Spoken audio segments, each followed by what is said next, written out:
Hi guys.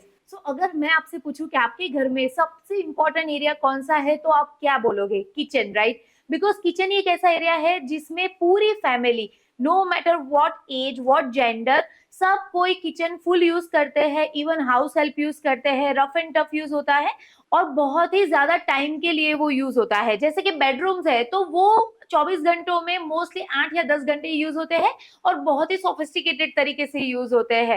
और kitchen ही एक ऐसा एरिया है कि जहां पे अगर कोई मिस्टेक हो गई तो आप इजीली उसको नया नहीं बना सकते हो, because day to day life में किचन बंद करके बैठना बहुत डिफिकल्ट हो जाता है। अगर लिविंग रूम में टीवी यूनिट बिगड़ गया तो आप लिविंग रूम को थोड़े दिन के लिए बंद करके वापस बना सकते हो, बट किचन के लिए इट इज इम्पॉसिबल। सो आज का जो वीडियो है वो सबसे इंपॉर्टेंट है, बिकॉज उसमें हम आपके साथ शेयर करने वाले हैं कि किचन डिजाइनिंग और किचन प्लानिंग में कौन सी मिस्टेक आपको बिल्कुल नहीं करनी है।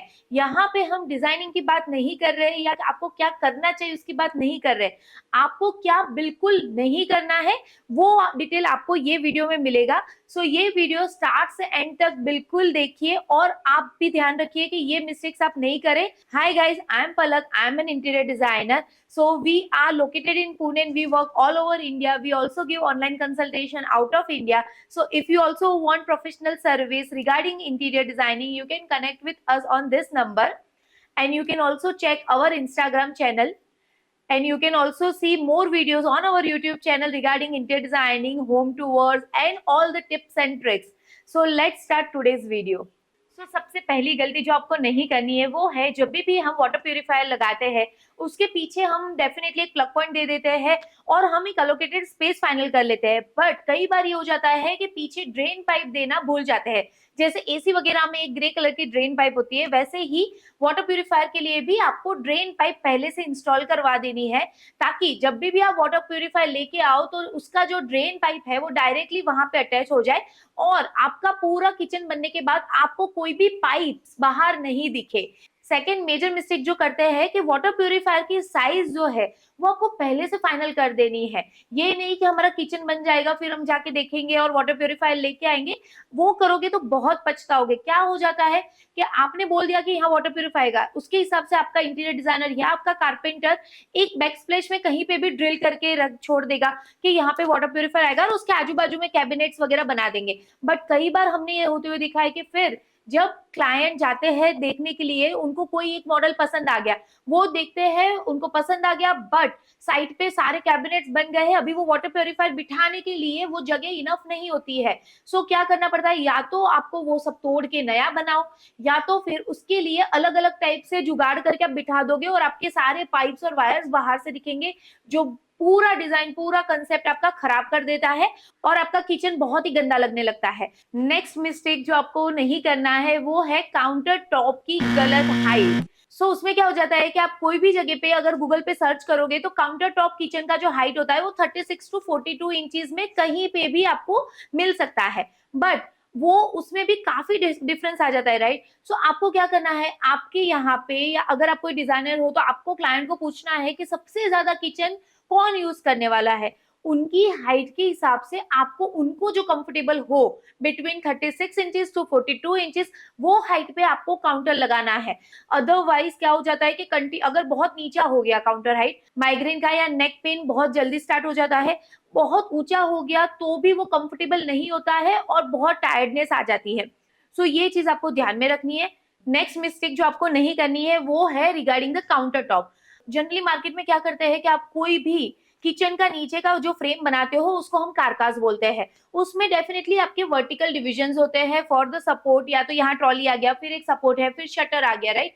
बट उसके ऊपर लोग क्या करते हैं कि सीधा आपका क्वार्ट्ज या ग्रेनाइट जो है वो बिठा देते हैं। वो बहुत ही गलत चीज हो जाती है, वो लॉन्ग ड्यूरेशन में प्रॉब्लम करती ही है। बिकॉज क्या हो जाता है कि नीचे आपके वर्टिकल सपोर्ट जो है उसमें रेगुलर इंटरवल पे ऊपर जो क्वार्ट्ज या ग्रेनाइट रखा है उसको सपोर्ट नहीं मिलता है। अगर कोई ऐसी जगह आ गई जहां पे आपने हैवी बर्तन रख दिया, या तो कई बार ये हो जाता है कि किचन ऐसी चीज है कि आप ग्रेनाइट के टॉप के ऊपर चढ़ के भी कई बार आप या आपकी हाउस हेल्प कई बार बैक स्प्लैश के टाइल वॉश कर रहे हैं या तो ऊपर के लॉफ्ट क्लीन कर रहे हैं तो उसके ऊपर क्लाइंब भी कर देते हैं। अगर नीचे प्रॉपर डिवीजन पे सपोर्ट नहीं लगा हुआ है तो वहां पे वो क्रैक होने के 100% चांसेस रहते हैं। सही तरीका क्या है, आपने जो भी नीचे कारकास लगाया हुआ है उसके ऊपर आपको पहले या तो एक प्लाई और या तो एक मार्बल या कोटा स्टोन कुछ भी आपको पूरा लगाना है, उसके ऊपर ही आपको आपका ग्रेनाइट या क्वार्ट्ज बिठाना है।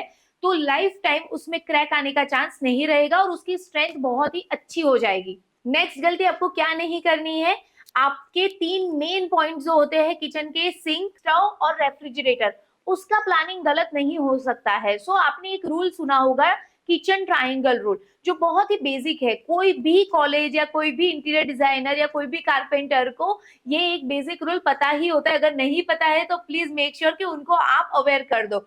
सो उसमें क्या हो जाता है, एक ट्राइंगल बनता है किचन में और उसी हिसाब से आपका स्टोव, सिंक और रेफ्रिजरेटर प्लान होना चाहिए। तीनों सरफेस होते हैं, उसमें you have to make sure कि मिनिमम 4-4 फीट का या 4.5 फीट का डिस्टेंस हो जाए। So that is the best work triangle for the kitchen. अगर आप कुछ खाना बना रहे हो और बाजू में अगर बर्तन कोई धो रहा है तो कभी ऐसा नहीं होगा कि बर्तन के छींटे खाने में पड़े, या तो आप खाना बना रहे हो उसमें कुछ बघार डाला हुआ है तो कभी ऐसा नहीं होगा कि उसके छींटे उड़ के रेफ्रिजरेटर पे पड़े। और फंक्शनलिटी जो होती है यूजेज के हिसाब से, किचन ट्रायंगल के हिसाब से अगर आपने प्लानिंग किया हुआ है तो वो सबसे बेस्ट वर्क करता है। और वास्तु के हिसाब से भी माना जाता है कि आपका हॉब जो स्टव होता है और किचन का सिंक होता है वो एक प्लेटफॉर्म पे नहीं होना चाहिए।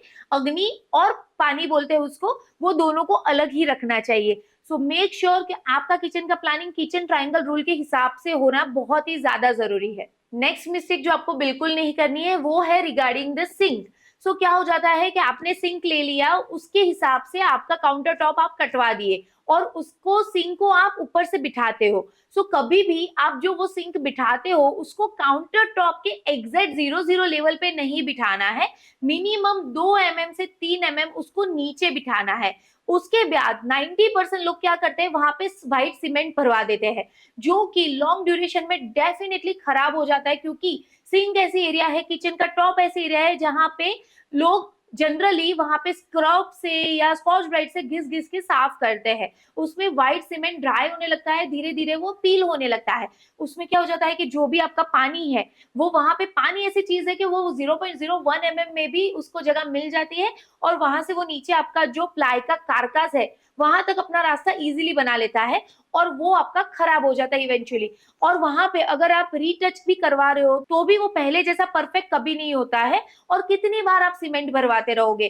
So it is not proper, do not make this mistake. आपको क्या करना है, आपको करना है इपॉक्सी ग्राउटिंग। इपॉक्सी ग्राउटिंग बहुत ही मजबूत होता है और उसमें 10 to 15 years तक अगर वो अच्छे बंदे ने किया हुआ है, अच्छे टेक्नीशियन ने किया हुआ है अंडर द नाइस सुपरविजन, तो 10 से 15 साल तक उसमें पानी लीकेज होने के चांसेस नहीं रहते हैं। अभी नेक्स्ट पॉइंट की बात करते हैं, जो मिस्टेक आपको बिल्कुल नहीं करना है वो है रिगार्डिंग द हॉब, जिसको हम स्टव भी बोलते हैं। सो अभी अगर आप काउंटर टॉप हब ले रहे हो तो एक अलग बात हो गई, पर मोस्टली अभी सारे लोग इनबिल्ट हब लेते हैं। इनबिल्ट हब में क्या होता है कि आपका जो वहां पे काउंटर टॉप बन गया है ग्रेनाइट का या क्वार्ट्ज का, उसको आपके हॉब के साइज के हिसाब से कट करते हैं और फिर उसमें उसको फिक्स करते हैं। उसमें क्या हो जाता है, अगर आप थोड़े से बजट टाइट है या आप सोच रहे हो कि अभी के लिए ये ले लेते हैं बाद में देखा जाएगा, और अगर आप सस्ती ब्रांड का या नॉन ब्रांडेड हॉब ले लेते हो, आगे जाके अगर कोई इश्यू हुआ, जो कि हल्की ब्रांड्स में होने के चांसेस बहुत ज्यादा होते हैं, तो आप कुछ भी नहीं कर सकते। बिकॉज अगर आपका काउंटर टॉप हॉब है तो चलो वो बिगड़ गया, आपने हटा दिया, नया लाके रख दिया, कुछ करने की जरूरत नहीं है। बट जब आप इनबिल्ट हॉब लेते हो तो आप वो नहीं कर सकते हो, बिकॉज आपके स्टोव के हिसाब से एग्जैक्ट वो कट होता है। सो अगर आपका कुछ बिगड़ गया और आपको दूसरा स्टोव लाना है तो एग्जैक्ट वही साइज का आपको स्टोव लाना पड़ेगा। 1 mm भी प्लस या माइनस हुआ तो वो बेकार हो जाएगा। So please make sure to invest in a good brand stove. Next point जो है वो बहुत ही ध्यान से सुनना, बिकॉज वो बहुत इंपॉर्टेंट है और बहुत लोग ये गलती कर लेते हैं और बाद में कुछ नहीं कर पाते। वो ये है कि अगर आपका 3 बर्नर स्टोव है या 4 बर्नर स्टोव है, राइट, तो वो आपको बैक स्प्लैश से कितना दूर आपको प्लेस करना है। ये एक मिस्टेक बहुत सारे लोग कर लेते हैं, बाद में बहुत पछताते हैं। सो आपको क्या करना है कि इंडियन स्टैंडर्ड कुकिंग के हिसाब से मोस्टली जो कढ़ाई वगैरह होती है वो 8 इंच रेडियस की होती है, उससे बड़ी हो सकती है पर मिनिमम आपको उतना तो चाहिए। सो पीछे की वॉल से आपका जो लास्ट बर्नर है वो मिनिमम 8 इंच दूर होना बहुत ही ज्यादा जरूरी है। अगर आपने उसको एकदम वॉल से चिपका दिया तो आपकी बड़ी कढ़ाई, कुकर, कुछ भी उसमें बैठेगा नहीं। तो इन शॉर्ट आपका वो लास्ट बर्नर वेस्ट हो गया जिसके लिए आपने पैसे एक्स्ट्रा दिए हैं, सो दैट साथ में कुकिंग हो पाए। सो मेक श्योर कि मिनिमम 8 इंच आपका दीवार से वो बर्नर दूर होना चाहिए। उसके बाद आपको क्या मिस्टेक नहीं करना है, please do not go for European stove. Market में फैंसी नाम से बहुत सारी चीजें बिकती है, बट वो बहुत ही बड़ा फेलियर है for Indian cooking. European burner में क्या होता है, फ्लेम साइड से आती है, जबकि इंडियन बर्नर में फ्लेम सीधी आती है। यूरोपियन कुकिंग में खाना सिर्फ रीहीट होता है या हल्का सा गर्म होता है। इंडियन कुकिंग में तड़का भी लगता है, फुल फ्लेम पे खाना बनता है, जैसे दूध उबाल रहे हो या कुछ भी। तो उसमें यूरोपियन कुकिंग बर्नर बहुत ही ज्यादा वेस्ट है। उसमें आपका गैस भी बहुत ज्यादा वेस्ट होता है, टाइम भी बहुत ज्यादा लगता है, और it is useless. Never go for European burner if you are buying a stove. Chimney को लेके सबसे पहली जो मिस्टेक आपको नहीं करनी है वो है कम सक्शन वाली चिमनी। आपको मिनिमम इंडियन स्टैंडर्ड के हिसाब से 1100 सक्शन की चिमनी तो लेनी ही लेनी है, अगर वो आप फ्लैट चिमनी के लिए जा रहे हो। अगर आप लुक के लिए स्लैंटेड चिमनी के लिए जा रहे हो तो बेसिक रूल समझ लो, अगर स्ट्रेट के लिए आप 1100 सक्शन के लिए जा रहे हो तो आपको स्लैंटेड के लिए 1300 के लिए लेना है। वैसे ही आप इंक्रीज करके आपका कैलकुलेशन कर सकते हो।